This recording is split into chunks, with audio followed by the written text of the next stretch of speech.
ఎవరైనా ఇంట్లో ఈజీగా ప్రిపేర్ చేసుకోగలిగే కాజా.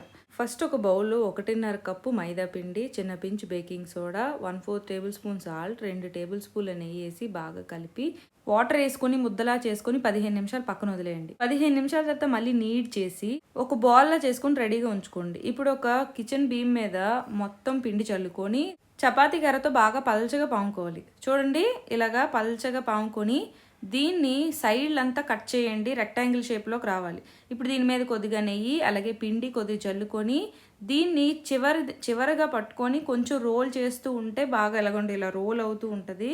చివరి వరకు రోల్ చేసి దీన్ని 1 ఇంచ్ సైజులో నైఫ్‌తో కట్ చేసుకోండి. చూపుడు వేలుతో నొక్కి ఒక్కసారి ఇలాగా చపాతీ కర్రతో పామి వేడి వేడి నూనెలో ఇవన్నీ వేయించి పక్కనుంచుకోండి. ఇప్పుడు ఒక కడాయిలో 1 కప్పు షుగర్, 1 కప్పు వాటర్ ఏసి మరిగించండి. బంకలాగా అంటుకుంటున్నప్పుడు ఈ కాజాలు అందులో ఏసి అటు ఇటు తిప్పేసి 1 నిమిషం ఉంచి పక్కకు తీసేయండి. కాజా రెడీ అయిపోయినట్టే.